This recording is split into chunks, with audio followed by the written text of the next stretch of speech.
টি-20 world cup যেটি অনুষ্ঠিত হবে ওয়েস্ট ইন্ডিজ ও ইউএসএ-তে। এর পর্দা উঠতে বাকি আর মাত্র মাসখানেকেরও কম সময়। এরই মধ্যে প্রকাশ পেয়েছে টি-20 ওয়ার্ল্ড কাপের theme song out of this world. Caribbean দ্বীপপুঞ্জের সমুদ্র পাড়ে ক্রিকেট খেলায় ব্যস্ত একদল তরুণ। তাদের ব্যাটিং বোলিং এর উন্মাদনা দর্শকদের হৃদয় ছুঁয়ে গেছে।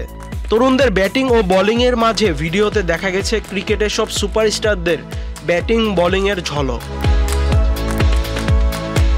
বিকাশে কম খরচে ক্যাশ আউটের লিমিট বেড়ে 50,000, প্রিয় এজেন্টও 2টা। আইসিসি মেন্স টি-20 ওয়ার্ল্ড কাপ 2024 এর অফিসিয়াল অ্যানথেম ক্রিকেট ভক্তদের মধ্যে সাড়া ফেলেছে যথেষ্ট। 3 মিনিট 9 সেকেন্ডের গানটি গেয়েছেন শন পল ও ক্যাচ দ্য ব্যান্ড।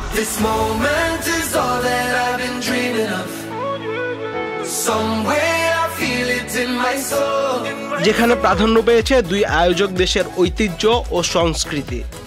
গানটির ভিডিওতে বেশ কয়েকবার দেখা গিয়েছে West Indies legend the universe boss খ্যাত ক্রিস গেইলকে। সাথে ছিলেন বিশ্বকাপ অ্যাম্বাসেডরদের একজন জামাইকান স্প্রিন্টার উসাইন বোল্ট ও ওয়েস্ট ইন্ডিজ নারী ক্রিকেট দলের ক্রিকেটার স্টেফানি টেইলরকে। ইতোমধ্যে গানটি বেশ সাড়া ফেলেছে ক্রিকেট ভক্তদের মনে। আইসিসি আশা করছে টি-20 বিশ্বকাপের এই থিম সং ওয়ার্ল্ড কাপ উন্মাদনাকে আরও এক ধাপ এগিয়ে নিয়ে যাবে। 3 মিনিট 9 সেকেন্ড দৈর্ঘ্যের ভিডিওতে 1 মিনিট 37 সেকেন্ডে দেখা যায় বাংলাদেশি ক্রিকেটার নুরুল হাসান সোহানের উল্লাস। 2 মিনিট 56 সেকেন্ডে দেখা যায় বাংলাদেশ ক্রিকেট ভক্তদের যারা উল্লাস করছে।